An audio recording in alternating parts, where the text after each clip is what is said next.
football world is in a complete tizzy over the news that Lionel Messi is headed to Inter Miami in a decision that seems to be good for Major League Soccer and for US soccer fans, but as is usually the case, if it sounds too good to be true, there's a good chance that it is. I am not buying the narrative that Lionel Messi is a completely good thing for him or for soccer in America. I'll explain here on Pints and Punditry.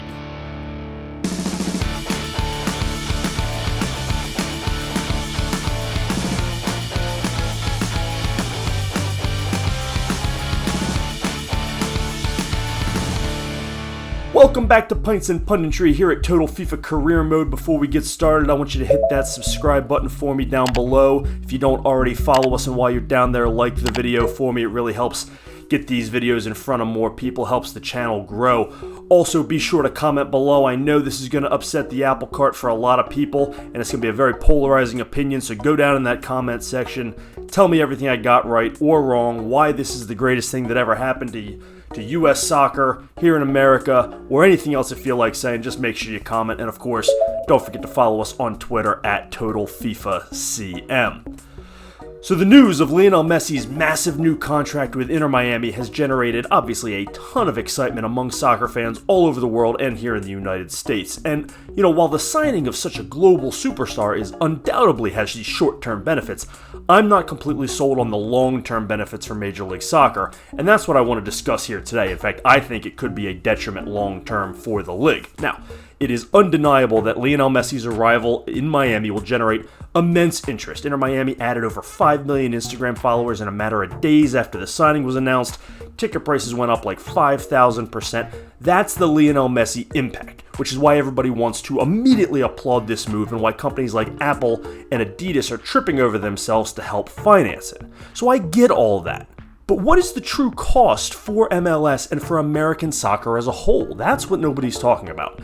There is a little bit of a selling your soul to the devil feeling in a move like this. Not that Messi is the devil by any stretch here, but in terms of giving up so much for a short-term benefit. And that's the argument that I'm really trying to make here, is it doesn't feel like the long-term benefits of this move will be more than the short-lived, short-term benefits, and nobody really wants to admit that. Now, MLS has long been known as a retirement league, with players like Zlatan Ibrahimovic and Inter Miami's own owner David Beckham, coming to America in the twilight of their careers where they could continue to be stars against lesser competition. And that's a tough reputation to shake for MLS, and they haven't even really tried to escape that. Owners are continually going after big European names in their 30s on the downside of their careers, with the hopes that the short-term gain and of additional ticket sales and jerseys will outweigh the ongoing, retirement league reputation. But then comes along the Saudi Arabian League, who is actively trying to take that title away from them. The Saudi League, which is backed by the nation state and has an endless bankroll, they've been connected with almost every 30-plus-year-old player at the end of a contract, in Europe, or anybody that's looking to make a move away from their club. And the amounts of money they are throwing at these guys is just beyond financially irresponsible. But because they've got endless funds, they can afford it. So they're trying to pay to get any big name, and they'll pay the price to get these names into their league to raise its status. Major League Soccer cannot and should not be competing with this. In fact, the Saudi League is doing them a favor. Is the mantle of the retirement league, where aging players go in the twilight of their careers, really one that MLS wants to fight to hang on to?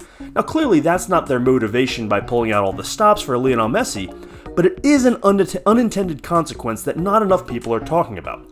By rolling out the red carpet for Messi in an unprecedented deal that violates almost every salary restriction that the league has in place, they may be bringing a positive light to the league in terms of Messi's popularity, but they're also actively fighting to retain their title as the retirement destination of the soccer world. By allowing the Saudi League to take this mantle, MLS had an opportunity and it just dropped in their lap, to rebrand themselves into a more developmental league on par with the Dutch League, the Belgian League, the Portuguese League in Europe, where the young players get a chance to play against what is probably second-tier competition before moving on to one of the big clubs.